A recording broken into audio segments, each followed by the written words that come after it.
Hi there, welcome to Floating in Dreams. These are some older eyeshadow palettes I used again.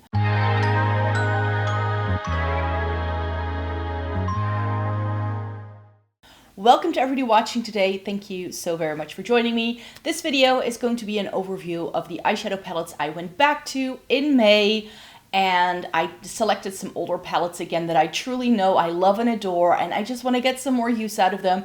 So I did some more looks with them this month, and I'm going to update you on whether I still like these, whether I still think these are worth it, etc, etc. Before we get into the video, it may be good to know who I am and what I like doing on this channel in case you're new here and you've never seen one of my videos. My name is Maaike, I live in the Netherlands, I have fair skin with a cool to neutral undertone, and this greatly influences how I feel about makeup. I have been reviewing makeup for more than a decade. I love trying out eyeshadow palettes, Essence and Catrice, and getting the use out of my makeup. So if that's something you're interested in, then I hope you would like to consider subscribing. So I know technically today is the first day of June as you're watching this, but I needed just a touch more time to sit down before I could film this video. So I couldn't quite manage to film it last weekend and then post it throughout the week as I still had some looks to do. And I wanted to make sure I could film all of the looks or put all of the looks in this video today. So there are a number of palettes here that I've had in my collection for some time that I decided to put into this video. And if you saw my Shop My Stash and you're seeing this video, you may be like, Maaike, I think you snuck an extra palette in there. And that may be true because I always show you in my Shop My Stash at the start of the month. So next Tuesday you can watch that again, which eyeshadow palettes will be featured in this video today. But this month I actually changed my mind about around halfway through and I was like, no, I also need to get some more use out of this palette because I haven't used it in months. So that's where this selection came from. So let me quickly show you what's in the video today and then chat about each of them. My two Fenty Beauty palettes are making an appearance. I said it in my declutter in March, how I really feel I need to get more use out of those two little guys. So that's why those were here. I'm really having a warm tone moment, as you can see from the look I'm wearing today. So I had to go in with one of my favorite warm tone palettes, the Nabla Cutie Analogue. Lime Crime Venus 3, I should say, because I used the Nabla Soul Blooming, and I feel those palettes are very comparable, so I wanted to give this another whirl. Persona Identity 1, this is the sneaky one. This is the one I threw in extra because I wanted to do a neutral look for a wedding I went to in May, and I didn't really have anything else in my selection. So I was like, you know what? This is a really good wedding makeup palette, I feel. So I decided to sneak it in. Another warm tone pick is the Soft Glam from Anastasia Beverly Hills. And then finally, what I'm wearing on my eyes today is the Neonude from Catrice. And you may be wondering, Maaike, didn't you show us the Neonude in your haul at the start of the month?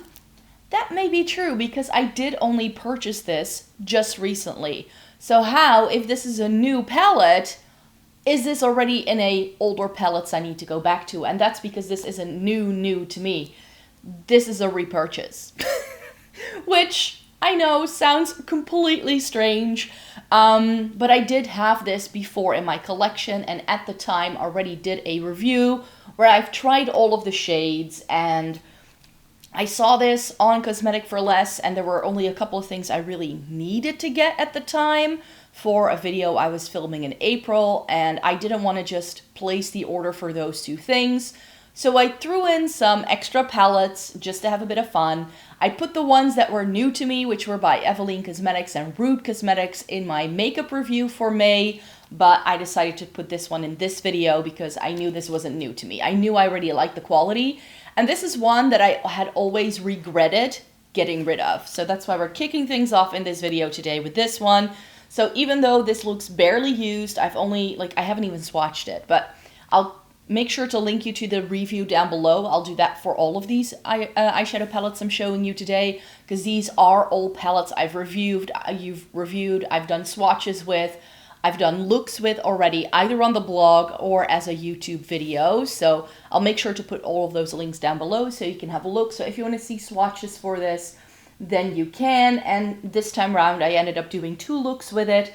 I did a look using the purpley shades, and today I'm wearing these pinky berry shades that are on this side of the palette. And I really just enjoy the concept of this eyeshadow palette. It's the Neonude. So it's essentially a nude palette with 3 pops of color. So you get the orange, the purple, and the pink.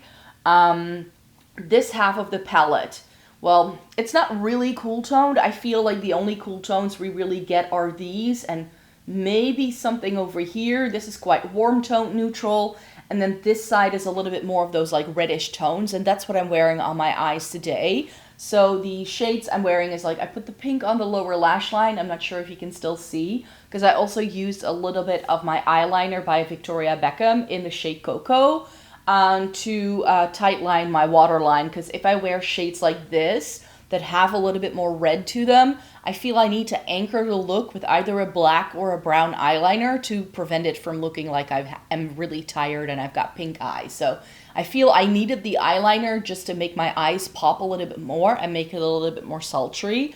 But I did put the bright neon pink on the lower lash line, and that's how I tended to use this palette anyways, is that I would always put the pops of color on the lower lash line, and they are perfect for that to add a touch more interest. Put this one in the crease, this in the outer V, this is all over the lid together with a bit of this shimmer. This I use to blend things out, and I use this in the inner corner as well.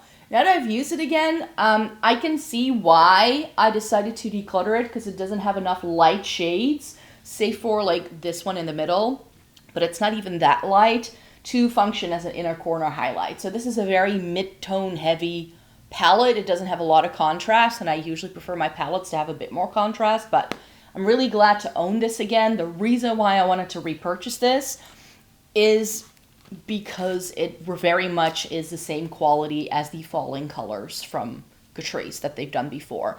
Both of them are limited edition. They have a similar sort of layout, a similar sort of style, and I feel they also have similar quality, where they have good mattes, good shimmers, and I think this was now over half off on Cosmetic for Less, and I was placing that order anyway, and I was like, this way I feel a little less bad about having to place the order from Germany for like 2 lip colors. I never feel comfortable doing that.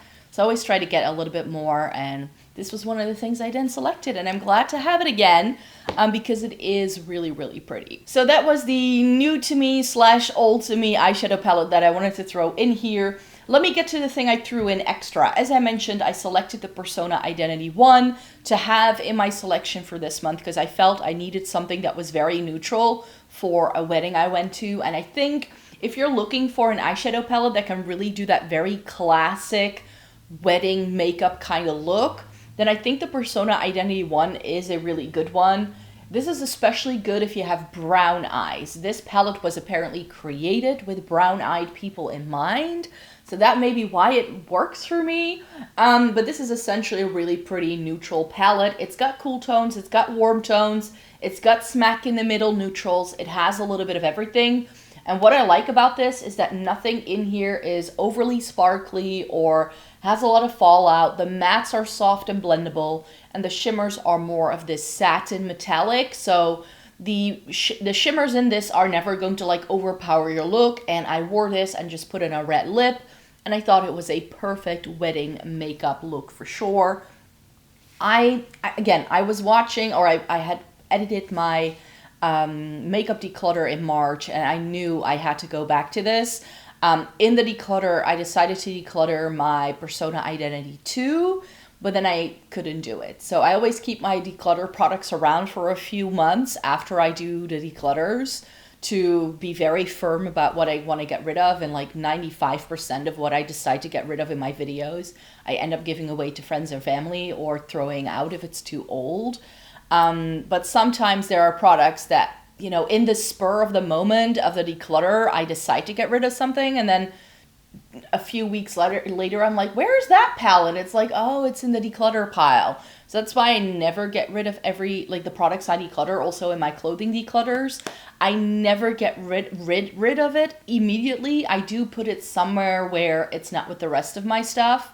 But then if I'm reminded of it, if I'm going like, where did that go?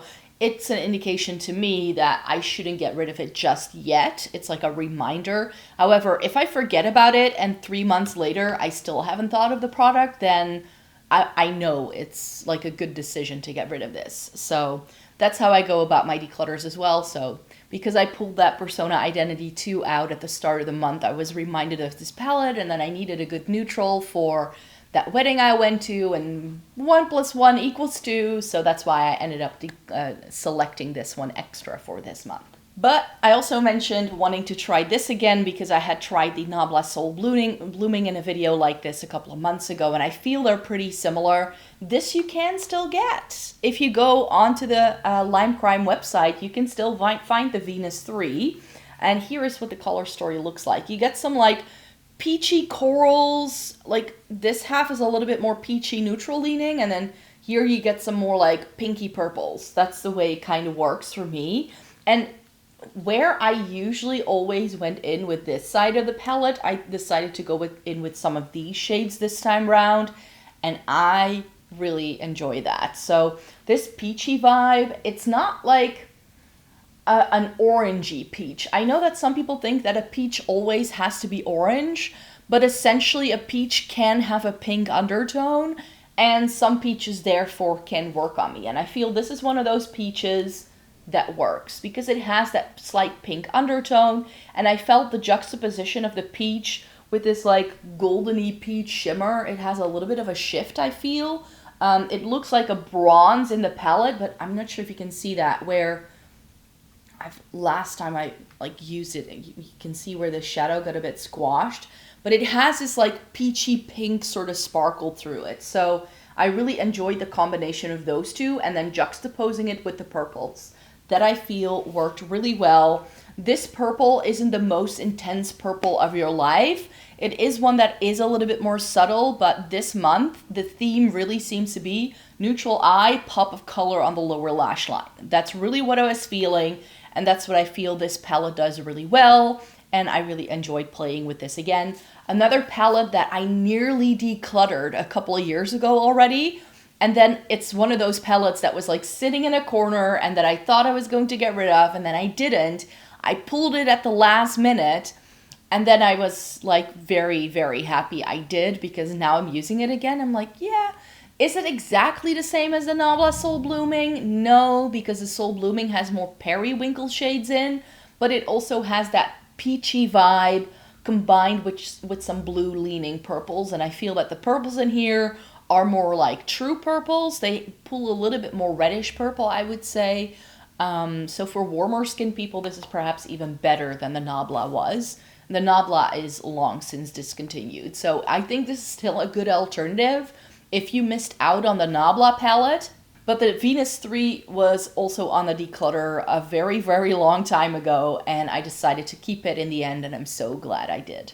I told you I was really feeling warm tones this year. I don't know, sometimes things just seem to come in circles for me, and I think that's the same for everyone. So I decided to go in with some of my favorite warm tone palettes. Some people want to know what warm tones I do like to wear from time to time, because I know I make a lot of content about cool tones and about liking cool tones, but that doesn't mean I don't like other things as well. It's just that for me, they are more like pockets. Like right now, I have this phase, I feel, of a few months where I want to wear warm tones, but there are more phases in my life, you could say, where I veer towards cool tones. That's just the way it is. However, because I am more neutral leaning, I definitely can get away with both, and especially with a look like I'm wearing today with the Catrice palette that has this like pinky red vibe to it.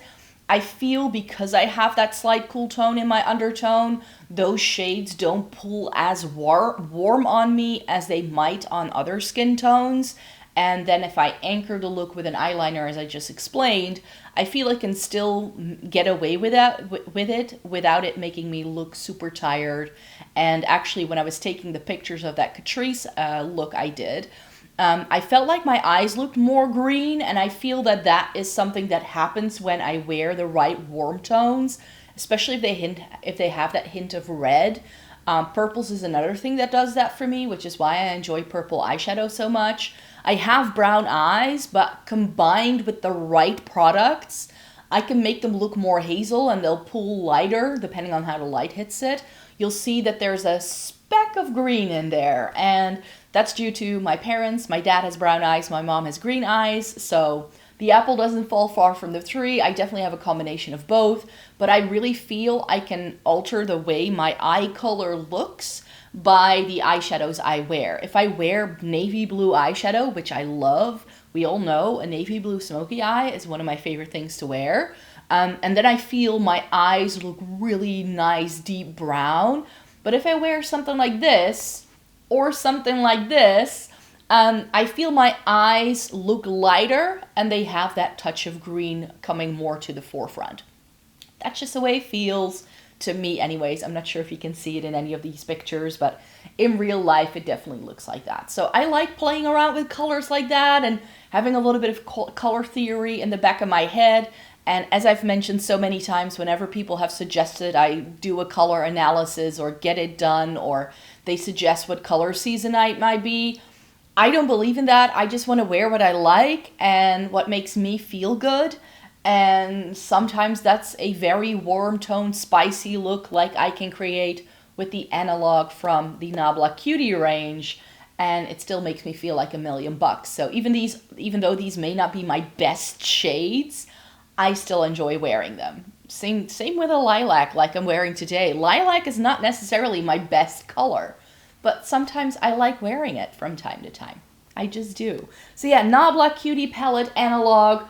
This has that same thing as what's going on in my eye look today. I feel if you look at this at face value in the pan, it looks very orange. On me, it pulls reddish pink. And I'm down. And especially these like deeper shades, I'm not sure if you can see when the light hits it, it definitely has a little bit more of that red. So what I always do whenever I use this palette, I only do the same look. It's only 6 shades. So how much can you do with it really? But this goes into the crease. I usually use like one of these 2 shades to deepen things up with. This goes on to the lower lash line. This I very often use as liner as well. This goes all over the lid. This I use as a blend shade, and together with this, it goes onto the lower lash line, and this is in the inner corner. That's like the look I always do, and it works every time, and I feel really great when I wear it. And now that I use this again, I know why I like this so much as a warm tone palette for me, because so many warm tone palettes that we got before this that I did end up decluttering in the past were very orange heavy. But because it has that reddish pink tone to it, that's why it works for me. And these are really soft, really blendable, and where some warm tones can look really stark against my skin, I feel, which also makes it more difficult to blend. I feel that if it has that slight red to it, the red tone is what makes it blend more easily for me, making it look far more seamless, and it goes with my skin tone so much better than like very orange heavy palettes that I used to own in the past. And that other warm tone palette I showed you at the start is the Soft Glam from the ABH line. This is one I've kept intact. In case you're unfamiliar with my makeup collection, I ended up rearranging and decluttering a lot of my original velvet packaging Anastasia Beverly Hills palettes because I was only reaching for them for a few shades. Like Mono Renaissance, I just went for those reddish berry tones. I never really played with any of the neutrals.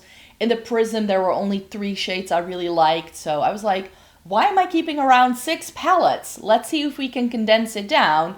So I took all the shades out, emptied out 2 palettes, and I kept 2 of the palettes and put a warm tone palette together and a cooler tone palette together with a lot of the purples from the Norvina, the Riviera, the Jackie Aina. What else did I have in there? Prism, Mono Renaissance, and I'm always forgetting the 6th one. Not Subculture. That one I still have. I still have my Cardi Bible, and I have this one. Oh, the Sultry, of course. The Sultry, that's the 6th one. But yeah, the Soft Glam, this one I've never messed with. And I've never felt the need to mess with it, because as far as a warm tone palette goes, I can get away with almost everything that's in here. Can you see why? It's got a pink undertone. It's a warm pink. That's essentially what it is. The shades I skip are these 2. These like peachy tones, like this. My hands are in the way. But yeah, this little row I always skip. So I love this Dusty Rose shade. I used to have that in a liquid lipstick. It's one of my favorite shades by the brand. So I always start off the look with this. I have to put in this. This is the shade Sultry. This is what inspired the Sultry palette. rose pink right next to it. That's what it's called, right? Yeah.